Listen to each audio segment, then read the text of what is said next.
વાત કરીશું પાલનપુર ગણેશપુરા વિસ્તાર બહુચર માતાના મંદિર સામે દબાણમાં આવેલા 8 થી 9 મકાનો સિટી સર્વે કચેરી દ્વારા જેસીબી મશીનથી તોડી પાડવામાં આવ્યા છે અને રસ્તો ખુલ્લો કરવામાં આવ્યો છે, જેના પગલે મકાનોમાં રહેતા પરિવારો બેઘર થઈ ગયા હતા અને તમામ રહીશો બીજા દિવસે બુધવારે પાલનપુર કલેક્ટર કચેરી ખાતે આવી જિલ્લા કલેક્ટર સમક્ષ રજૂઆત કરી હતી કે અમને રહેવા માટેની વ્યવસ્થા કરી આપવામાં આવે, જેથી કલેક્ટર દ્વારા પણ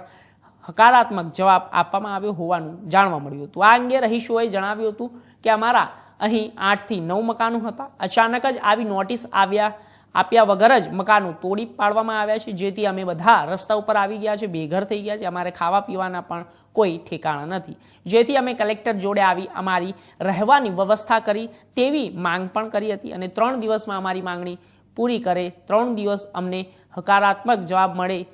અને અમારા રહેઠાણ માટેની વ્યવસ્થા કરે, નહીંતર અમે તમામ રહીશ કલેક્ટર કચેરીમાં આવી ભૂખ હડતાલ ઉપર બેસી અથવા તો તંબુ તાણીને રહીશું।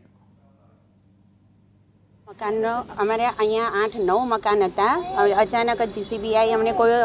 ઓર્ડર આપ્યો નથી, ઓર્ડર આપ્યો અમને કોઈ નોટિસ આપ્યા વગર મકાનો અમારા તાત્કાલિકમાં પાડી દીધા છે। અમે બધા રસ્તા ઉપર આવી ગયા, અમારે ખાવા પીવાના કોઈ ઠેકાણા નથી, તો અમારી કોઈ બી સરકાર જોડે અમે કલેક્ટર સાહેબ જોડે આવ્યા છે તો અમારી આશા પૂરી કરે, અમને સારો એવો સંતોષકારક સાહેબે જવાબ તો આપ્યો છે, પણ 3 દિવસમાં અમારી માંગણી પૂરી કરે અને 3 દિવસમાં અમને સારો જવાબ મળે કે અમને રહેઠાણ માટે ક્યાંય વ્યવસ્થા કરી આપે તો ઠીક, ન કે પછી અમે અહીંયા કલેક્ટર કચેરીમાં અહીંયા આવીને ભૂખ હડતાલ ઉપર બેસીએ કે તંબુ તાણીને અહીંયા અમે રહેશું।